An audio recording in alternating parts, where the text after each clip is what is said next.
But it was the right decision because I think there's something important that needs to be done here in the county. Right now, I'm working for the Taylorsville Police Department. I want to thank the commissioners, the mayor, for putting up with me and giving me the opportunity. I know at least one of the commissioners here, Abby Nation, somewhere I saw her. But they gave me the chance to, and knowing full well what my intentions were, gave me the chance to work at Taylorsville PD so I could keep my state time going and work towards my retirement. There are several things that concern me about the way the current office is operating. But no issue concerns me and many other officers working in Spencer County than the inadequate, dangerous radio system operated by the current sheriff. I will give you some examples of what I mean. Probably 10 years ago, while working for the Kentucky Department of Fish and Wildlife, at that time we were all operating on the same radio system. I had started my shift in the early afternoon, and a call came out from dispatch, be on the lookout for a black Ford Mustang with passenger front end damage. The operator of said vehicle has an active warrant for his arrest.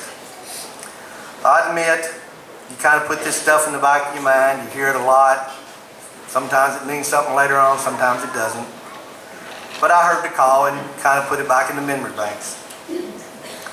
Later that night, around midnight, I was headed home and pulled up to the stoplight at 1633 and 1169 beside Elk Creek Baptist Church. And what did I see? With the vehicle that had been described hours earlier. I called up to the vehicle, contacted dispatch, ran the plate, confirmed it was a correct vehicle. By this time, we were on Dales Lane, and I informed dispatch that I would be stopping the vehicle. Before I could initiate the stop, the vehicle turned onto Crenshaw Lane. I turned on my blue lights and the vehicle stopped at a home that appeared to have 100 plus people having a party. I was letting dispatch know where I was when the driver jumped out of the vehicle and ran into the crowd. In my haste, I had not released the button on my radio mic when I yelled for the suspect to stop. I then jumped out of my vehicle and went after the suspect. Nobody ever said I was smart. I found the suspect and placed him under arrest. When I got back to my vehicle with my prisoner, I heard a Taylorsville city officer with sirens in the background inform dispatch that himself, another city officer, and a sheriff's deputy were coming through the stoplight at Highway 55 and 155 en route to assist me. I got on the radio and told them I was okay to stop their run and I'd be bringing the prisoner to Taylorsville. The officers had heard my inadvertent broadcast on the radio and were coming to my aid. With the current sheriff's system, this could not happen because it is a closed cell system, meaning only the officer with the system can monitor or talk on the system, essentially shutting out everyone else. The website for the sheriff's current radio system states, this system is ideal for business and industry users. Simply put, it says nothing about being recommended for public safety services. It is designed for contractors, plumbers, electricians, etc. The federal government recommends all public service agencies adopt a P25 compliant system. The sheriff's office is the only one in Spencer County that has not adopted that system. With the federal government, if you apply for grants and funding, if you're not operating on a P25 compliant radio system, you're eliminated from a lot of funding and grants. So there's one good reason beside all the others that you need to do it. If elected, I will work to correct this issue.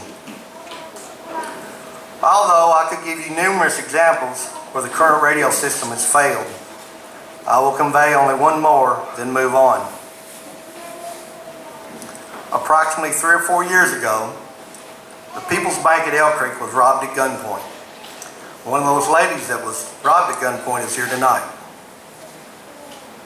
That very day, at that very moment, I was starting my shift.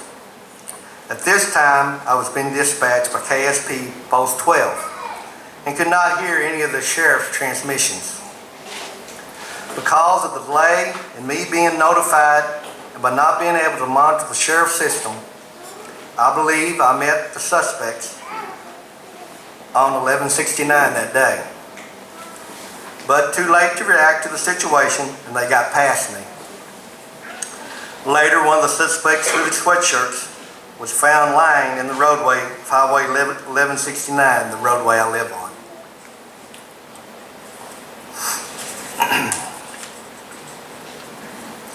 When dispatching information, seconds count. And just as the little game the teacher played in school where you start something on this room and pass it all the way across to the other side, the more times information is passed around, the least likely it will be accurate. If elected sheriff, a P25 compliant radio system will be a top priority. Cooperation with fiscal court, local, state, and federal agencies will be of utmost importance, unlike the current sheriff, that I have seen on numerous occasions point to his chest and say, "This is my county." I'm sorry to tell you, Sheriff, it's not your county, it's not my county, it's our county.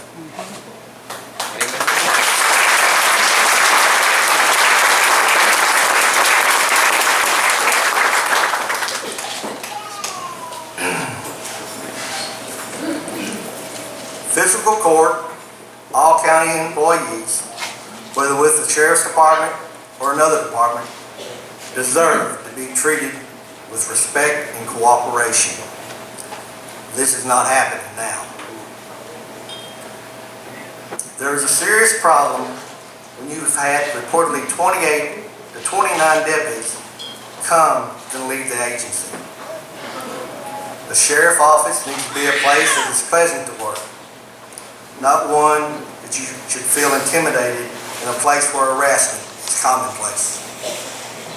If Ford Motor Corporation CEO had the percentage of turnover our sheriff has, he would be fired.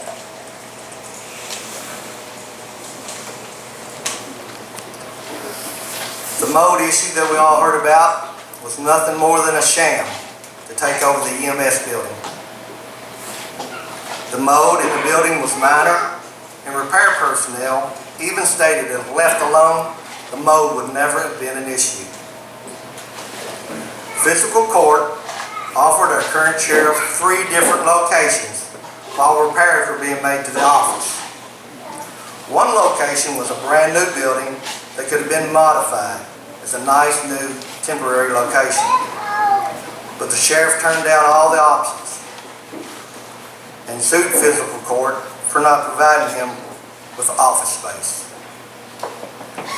His answer was to pull a camping trailer beside the sheriff's office so the hard-working taxpayers of the county could stand in the weather while they paid their taxes.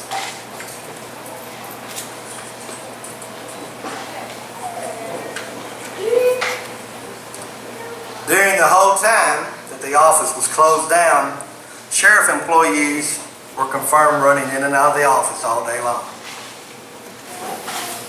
This was nothing more than grandstanding in order to make fiscal court look like they were mistreating him. I've had one taxpayer tell me that he had over 120 tax bills to pay out of 4 different checkbooks. When he approached the trailer, the sheriff saw the amount of business he needed to conduct and said, "Hold on a minute, I'll help you." The gentleman thought he was going to be let inside the trailer so he could sit down out of the weather to conduct his business.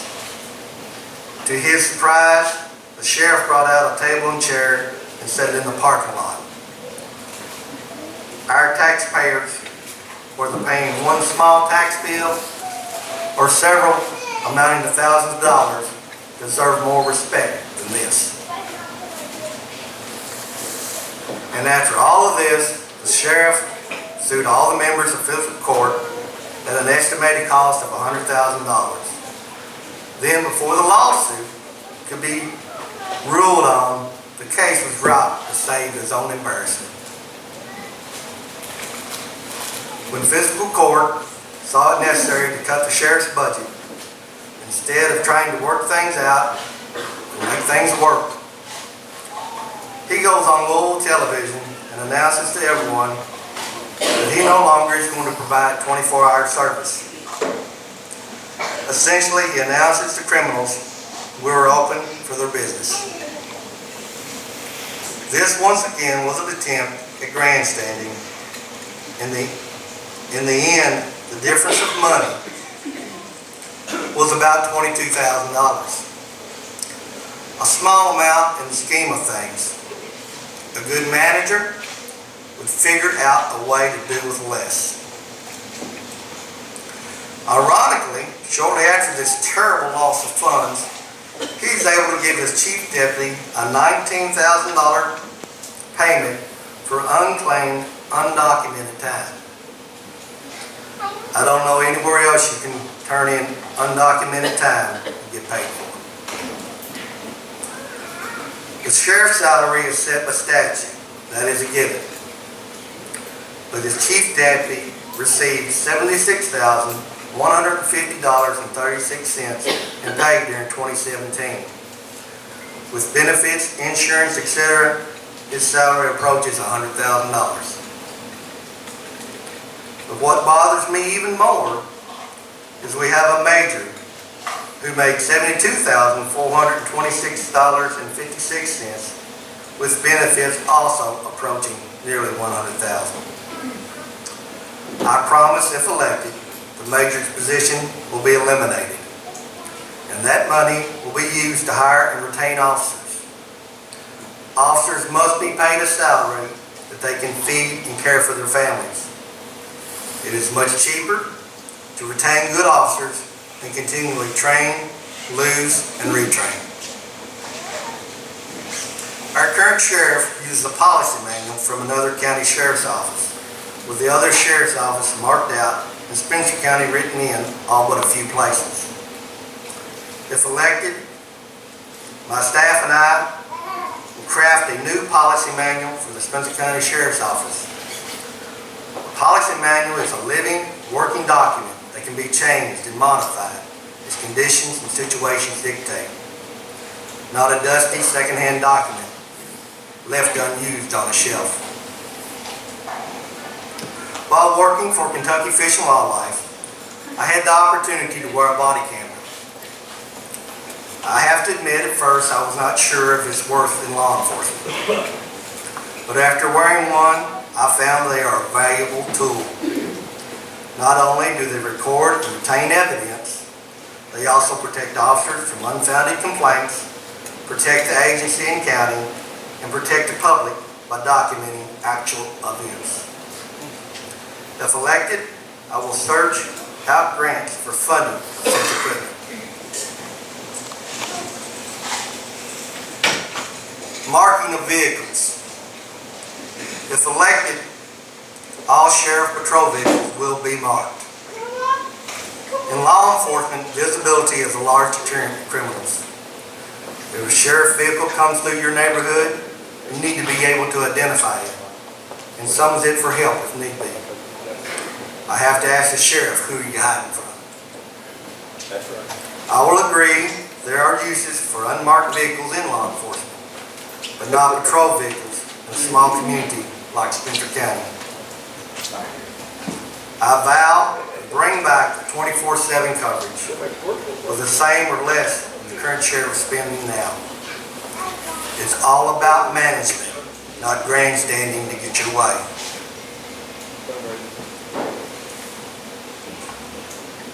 I want to start a live, active school shooting training scenario. With all the local,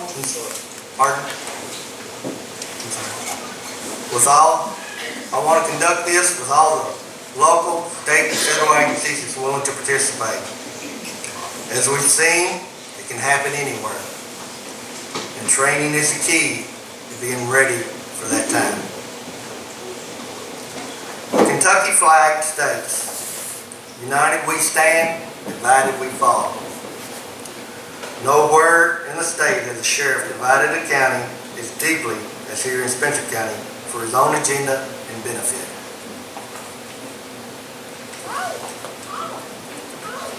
A sheriff must be trusted, looked up to, and expect to provide service whenever needed. He must have the community's support in order to be effective. I believe our sheriff has lost a large portion of the community support. I want to again have that trust of the people. It's time that we stand united and make Spencer County the great place it's meant to be. One final thought. I'm Scott Herndon, and I'd be honored and humbled to be your next sheriff.